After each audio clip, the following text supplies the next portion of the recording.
Continuamos con el tema 5 y vamos a acabar con las coordenadas esféricas. Las coordenadas esféricas son muy utilizadas en funciones de tres variables. Vamos a ver cómo funcionan. Por ejemplo, en coordenadas cartesianas, si tenemos un punto que está definido por x, y, z, este mismo punto lo podemos representar en coordenadas esféricas con tres otras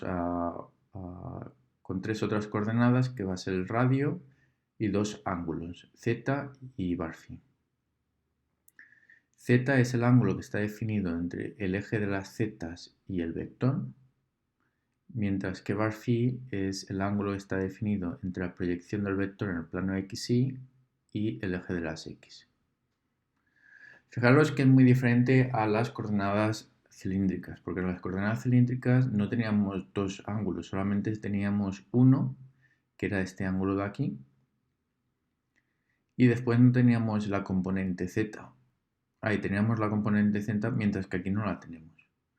Y fijaros que el radio ahora no es, el radio en cilíndrica se define como la proyección, o sea, se define alrededor del eje de las zetas, mientras que aquí el radio va directamente del punto al eje de coordenadas. ¿Cómo vamos a hacer los cambios de cartesianas a esféricas o esféricas a cartesianas? Pues bien, si tenemos las coordenadas cartesianas, para obtener las esféricas lo haremos de la forma siguiente. Ahora el radio es el módulo del vector, o sea que va a venir definido por la coordenada de x cuadrado más y cuadrado más z cuadrado.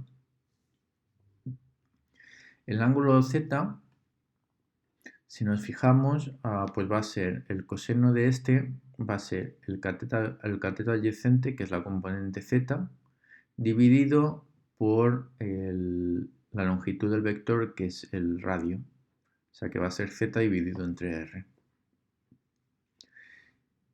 Y para obtener phi, pues simplemente nos damos cuenta que si por ejemplo cogemos la tangente, pues va a ser el cateto opuesto, que es y, dividido el cateto adyacente, que va a ser x. Entonces esto es muy importante en los ángulos, mientras que phi va de 0 a 2pi, o sea que este ángulo da toda la vuelta alrededor del eje z. No es lo mismo para z. Fijaros que z va de 0 a pi, este incluido. ¿De acuerdo? Va de 0 hasta pi, pero no llega a 2pi. Y la razón es que si fuéramos hasta 2pi contaríamos doble. Porque fijaros que al hacer que el ángulo phi vaya de 0 a 2pi, podemos también incluir los que están en los otros cuadrantes. Así que no nos hace falta ir de z igual a 0 a z mayor de pi.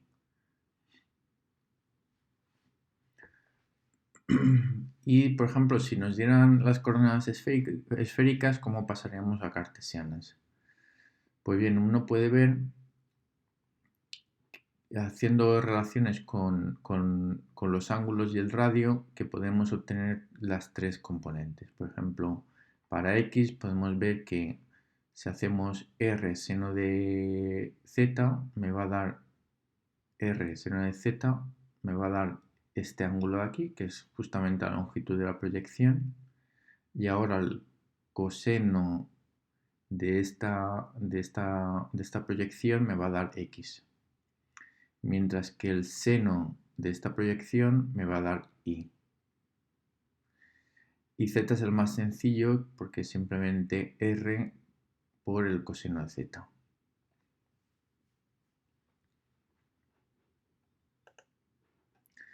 Vamos a hacer un ejemplo de cómo utilizar estas coordenadas y para ello vamos a ver la ecuación de una esfera. Y veréis cómo la ecuación de la esfera queda muy reducida cuando utilizamos coordenadas esféricas. Por ejemplo, vamos a suponer esta esfera de aquí, que ya sabemos que para encontrar el radio y el centro lo que tenemos que hacer es reexpresar esta ecuación de tal que no me quede términos lineales, así que esta z la tengo que incluir dentro del cuadrado de las z. hacemos el mismo truco de siempre y podemos ver que al final lo podemos expresar la ecuación como el z cuadrado menos 4z, podemos poner como z menos 2 al cuadrado y un menos 4 que pasa al otro lado. De esta forma ya reconocemos la ecuación de la esfera y es muy simple extraer que el radio es 2 y que la esfera está centrada en el 0, 0, 2, ¿vale? O sea, está un poco desplazada en el eje de las z. Pues bien, ¿cómo se expresaría esta ecuación de la esfera en coordenadas esféricas? Un truco muy típico es que cuando veáis x cuadrado y cuadrado más z cuadrado, podéis utilizar el radio, porque si os acordáis, el radio simplemente es la raíz cuadrada de las coordenadas al cuadrado en cartesianas. Así que esta suma de las coordenadas al cuadrado simplemente va a ser r cuadrado. Y después z vamos a sustituirlo como r coseno de z. O sea, me va a quedar r cuadrado menos 4r coseno de z igual a 0. Esta ecuación, si aislamos r, pues me va a quedar que la solución va a ser o r igual a 0 o r menos 4 coseno de z es igual a 0. Si r es igual a 0, solamente es para un punto, que sería para r igual a 0. Y de forma más general, tenemos que la ecuación que se cumple es que r menos 4 coseno de z es igual a 0. Y si paso el 4 coseno de z al otro lado, a la derecha, pues me va a quedar que el radio entonces tiene que ser igual a 4 coseno de z. Así que esta sería, de esta forma tan compacta, es básicamente la ecuación de una esfera en coordenadas esféricas, cuando la esfera tiene radio 2 y está centrada en el 0, 0, 2. Vamos a ver otro ejemplo, una función un poco más difícil de imaginarse. Nos piden aquí que encontremos el sólido dentro de la superficie dada por esta ecuación de aquí.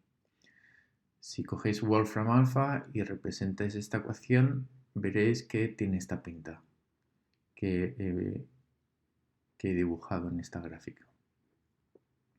Es como una especie de esfera, pero está chafada y aparte está doblada. Fijaros que sale del punto 0, 0 y después da la vuelta y vuelve hasta el punto 0, 0. Alrededor del punto 0, 0 hacia arriba es como si fuera un cono.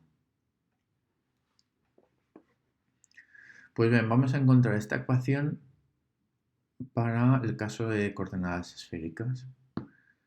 Nuevamente la parte de la izquierda es muy simple porque tenemos x cuadrado y cuadrado más z cuadrado. La parte de la derecha es un poco más difícil, vamos a verlo en detalle. Entonces, fijaros que si hago x cuadrado más y cuadrado y utilizo las coordenadas esféricas, veo que x es igual a r seno de z coseno de phi y y es igual a r seno de z seno de phi. Vale, pues si sustituimos, nos damos cuenta que podemos aislar la parte que tiene r seno de z. Y entonces la parte de x que va con phi, pues sería el coseno de phi al cuadrado, y la parte de y que va con phi sería el seno phi cuadrado.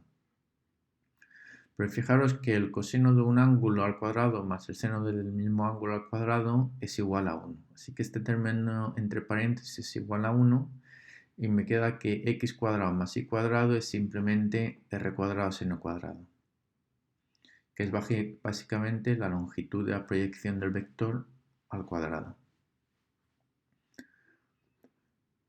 Para z cuadrado, claro, me va a quedar el radio al cuadrado, pero también podéis ver simplemente que si ahora sustituyo x cuadrado más y cuadrado, que ya he calculado que es r cuadrado seno de z, y z cuadrado sé que es r coseno de z al cuadrado, pues ya veis que aquí si aislamos r cuadrado, voy a obtener también, entre paréntesis, algo similar a lo que obtenía antes, el seno de z al cuadrado más coseno de z al cuadrado. Así que ese es igual a 1 y me queda simplemente r cuadrado, que es lo que uno esperaba. Vale, ahora sustituimos, la parte de la izquierda simplemente me va a quedar lo de adentro del paréntesis es r cuadrado, con el cuadrado me queda r a la cuarta, mientras que la parte de la derecha de la ecuación, el 2zx cuadrado más y cuadrado, pues sustituyo, el z es r coseno de z y el x cuadrado más y cuadrado hemos dicho que era r cuadrado seno de z. Finalmente obtenemos que si igualamos la parte de la izquierda a la derecha, obtenemos esta ecuación y fijaros que un r a la 3 se va con un r a la 3 y simplemente me queda que la ecuación viene definida por r igual a 2 coseno de z seno al cuadrado de z. Fijaros una cosa importante, esta ecuación de aquí no tiene ninguna dependencia con el ángulo phi. Por tanto, significa que la función es invariante con respecto al alrededor de z, porque no depende de phi. O sea que la función tiene que valer lo mismo en cualquier punto de z. Por eso esta ecuación de aquí, como veis, tiene una dependencia con z y con r, pero no con phi.